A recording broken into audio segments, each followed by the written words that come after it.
Hey guys, back with part 3. I did have part 3 pre-recorded earlier, but the camera cut out in a funny way, so I thought I'd just start over and do a new part 3. As far as I remember, in part 2 I left off on hooks.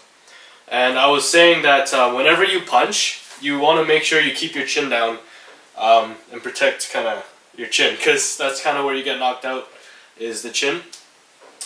And so when you punch, don't purposely hunch your shoulders over and protect your face and stuff that way, because you're really tight and stiff up here, which is bad for punching, right? Or even elbowing. Like you don't want to fight stiff up here. You want to be really relaxed and loose, right? So instead of hunching your shoulders kind of coming up this way, relax that and just tilt your chin down.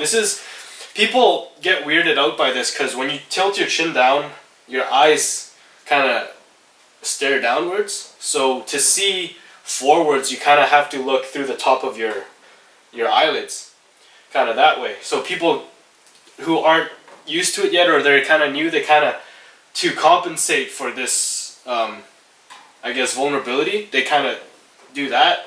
And obviously I told you that's not good. So try not to do that. Get in the habit of tucking your chin in to your chest and looking through the top of your eyelids that way when you fight. So that's a big one when you punch, is to keep your chin down, that I totally forgot in the first 2 parts, but make sure you do that. So as far as I know, I finished the hooks, but I could be wrong. Anyways, today we'll do uppercuts, and essentially they're the same as the hooks. It's just instead of coming around from the sides horizontally, uppercuts obviously go up vertically. So it's the same technique, the same motion, the same pivot. The only real difference I know that I can tell you is that if you were to do a left uppercut, you're still kind of doing this chamber and dip. So with the hook, you kind of turn your shoulders back, and you spin around kind of the center line, your spine. You turn this way to punch here. You create kind of a disparity in your neutral stance, so that you could think of it as a wind-up. You kind of create this motion or create the distance with this motion, and then you can use that distance to come back with the hook, because you don't want to just, like I said earlier, you don't want to just hook like that. So same thing, but instead of just a turn, you're kind of dip your body, dip your right, for the left uppercut, you want to dip your right shoulder kind of down a little bit. So it's the same motion, you're doing this, but you can't get the up motion of it if you just turn and revolve around your spine along the x-axis, I guess. So you kind of want to go down and twist at the same time. So you're incorporating the hook's twist, and then you're dipping down to create, it's that same kind of disparity in distance, where anytime you kind of purposely remove or create space, it means an attack can come and fill that space. So it's like a knee. It's hard to explain, but with the knee, it's hard to knee up close, which is why when you clinch, you want to keep your hips close to the guy or whoever you're sparring. But you want to do that so that you can't eat a knee to the gut, because if you're doing this, there's a huge space here, right? So by closing this distance here, it's hard. They can't knee you straight on, which is kind of what kills you in a match, is a knee straight to the chest or sternum, stomach area. Like a knee to the side, not too bad. You can kind of eat a couple of those before you go down. But a straight knee, right through the gut, you know, that's gonna take you out. So it's the same thing, but when you clinch, this is off topic, but when you clinch and you find an opening, or you find a weakness, or you're wrestling them up here and you get them off balance, what's common is people will switch step or create a space for the knee to come back and punch through the gut. So here I can't knee. That much is obvious. So let's say I wrenched him this way, wrenched him that way, pushed in with my elbows, and then now there's a distance here, so I can bring my leg back, and then now there's that distance for the knee. So it's kind of the same thing with punches, is in that if there's, the more distance you create from the striking area and your hand, like your knuckles, the more kind of wind up, more power and force you get when it actually that's if you reach the target, if you hit, right? So that's the idea with the hook and uppercut and stuff like that, is instead of only hitting here where my fist is displaced maybe a couple inches, maybe a foot, in a circular motion, if I do this, I add maybe 5-6 inches. And now the arc is even larger. Same thing. So with the uppercut, you want to dip down your right shoulder and come up that way.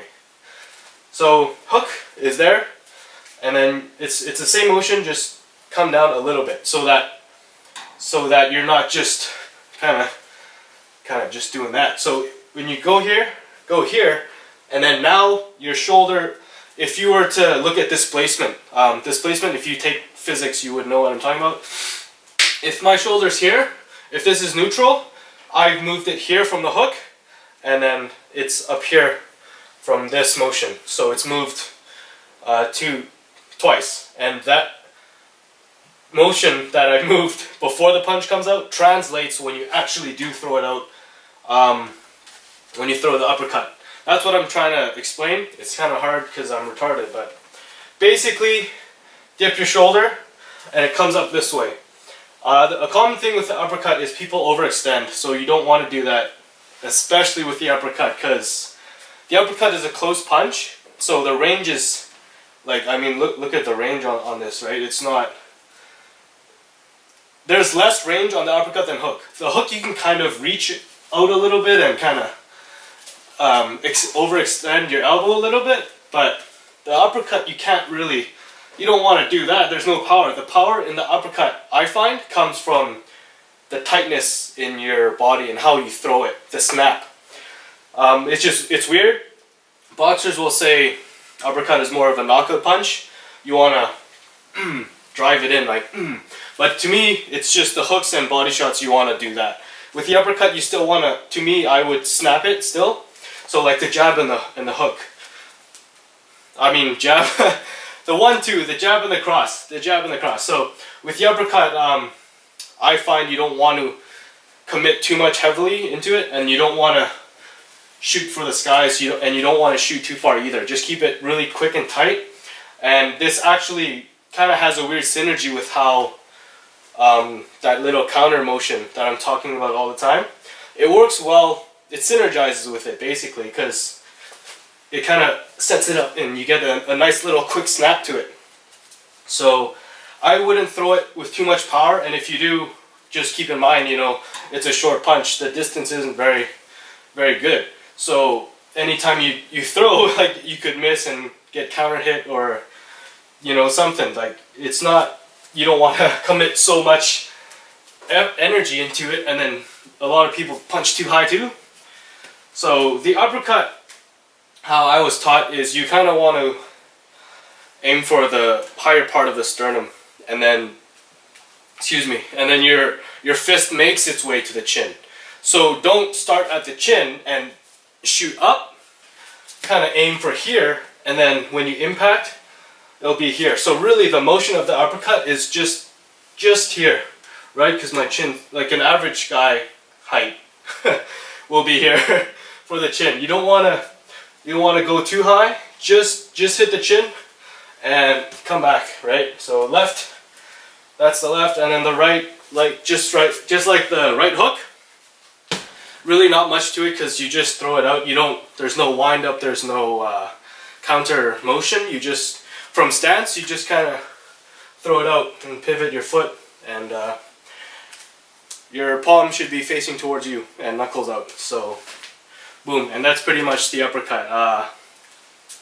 Not the easiest punch to get out or land, because hands usually should be, you know, at the face, and the chin is a small target, especially when you're coming up like that. Jabbing and crossing is okay to the chin, but if that wasn't hard enough, like the uppercut, you're gonna have a hard time landing an uppercut just because you're trying to miss the chest and hit straight on the chin. So if kind of you have a good guard, like I said earlier in the video, you keep your chin tucked in, it's just about impossible with a guard to get hit here, right? So you really got to set it up. You shouldn't be throwing a lot of uppercuts in a match, maybe a couple, right? So that's the uppercut. It's basic, but as far as punches go, it's not so crazy, but it is. The reason it's hard to execute and land. It's not a difficult punch, but it's pretty easy to learn it. So the next punch we're gonna do, my favorite, is the bottom.